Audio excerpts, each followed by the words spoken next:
Good morning, ladies and gentlemen. Eddie Marcus here again. And as usual, it's all about we the people, you and I. Oh my goodness. So I was lying in bed this morning and I turned to my wife and I said, it's amazing. I cannot understand 40 years of out here speaking about joy and life.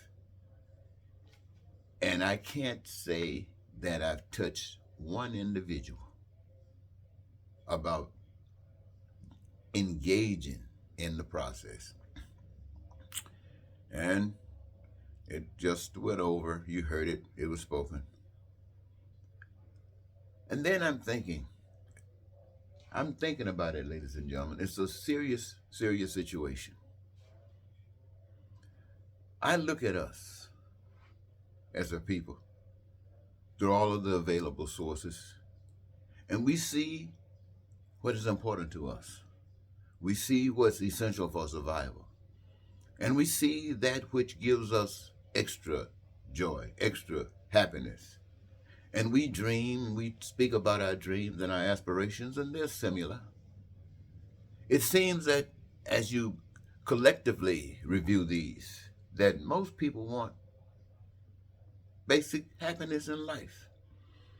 And you would ask yourself, why doesn't it exist? And you think about all of the expressions that indicate that it does not exist. And you think, well, then why and how could it exist? How can it exist? And you think about all of you really get deep now because you concerned. Why is it? You think about people and as far as history will take us, whether we believe it or not.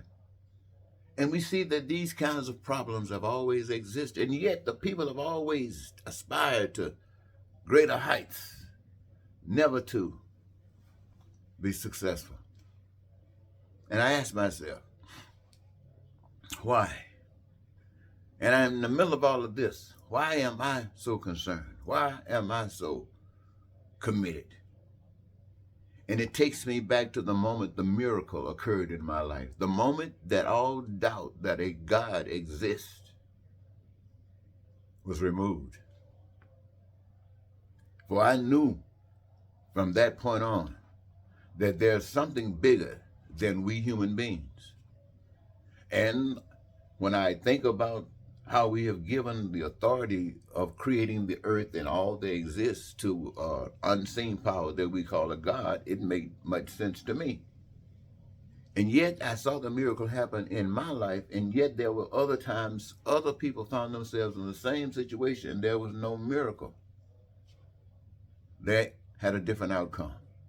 Makes me ask myself, why did I have the outcome that I have? And I find my answer right before me today. What am I doing today? I'm standing here telling you what I have been telling you for 40 years, that there's a power that rests holding our peace, holding our prosperity, holding our freedom, holding our joy, and holding our dreams, waiting for the moment when we can turn the key and allow it to flow in. That there is a power that says we do not have to live the way we live, that all of our dreams can be realized by respecting the power that we can't see, understanding that it is that power for all that we can see.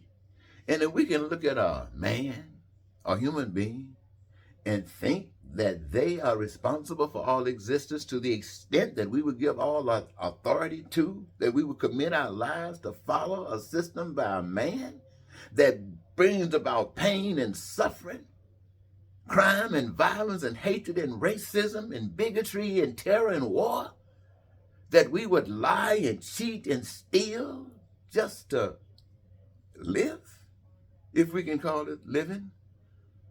No. My message today is to do what I'm doing, what I'm telling you. And the thing that makes it so divine to me is that in all of these years, I've heard many people speak about God And I've heard people who weren't even into God speak about just life. But I've never heard anyone speak to the extent that on this earth, in these bodies, during our times, that we can actually experience heaven on earth. Never heard anybody tell us that God designed the earth with all of the resources that we would need to do anything that we would ever want to do. Never heard anyone tell us that each of us had a gift that we could participate in life, that we benefit from life, so participate in. We bring a gift that allows us to choose that which gives us our greatest joy and engage in that process of serving one another in that process. And the power that we cannot see, that is responsible for all existence, utilizes what we have done. And it supplies our reservoir with goods and services that we, the people, have determined are essential in such an abundance that no human being on the face of the earth would ever have to cross a river trying to escape its country. Never have to run from oppression because people are satisfied because they've trusted a God that said, "Thou shalt not kill," and that God that told them to go over there to another country and kill everything that was living took it as a lion SOB and refused. And so when one come and tell you about the heaven on earth that you can have, and it is rejected, and another comes and tell you about the hell that they're willing to create for you, and you are thrilled and can't turn it loose, then you ask yourselves, what are you living for?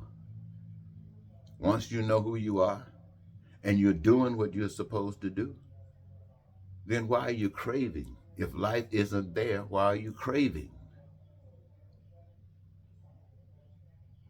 So, what am I saying to you? I'm saying to you, for me, that's all I can do is share with you. I can't tell you what to do. But for me, it is like I've been blessed.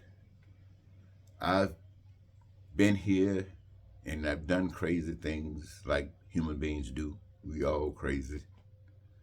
And yet, I was selected by a power that got me here and qualified me to be here to say that to you. That we can live if we create living. Or we can die if we choose to. For me, living is all of the dreams and aspirations that I've shared with you. I've had it physically, I haven't. Spiritually, it's been in an abundance. That's why I've been able to continue to stand before you. But I've had my breakfast. I've had my brunch and my lunch. I've had my dinner and my supper too. And so whatever comes, I faced it. I faced it with you, and I have faced it without you. So when that moment comes, when we have failed to find cures to the sicknesses and diseases, when we have failed to be free, and death comes upon us, causing us pain and sickness, we have hopefully matured to the extent that we can utilize euthanasia, and that we can peacefully and humbly and gracefully take that last breath and avoid the pain and suffering that comes from ignorance. Ladies and gentlemen, life is real, and we are all missing it. But as long as I am alive, I'm going to keep on advocating it, even though you can't see it. I want you to hear it. Until next time, this is Eddie Marcus saying goodbye for now.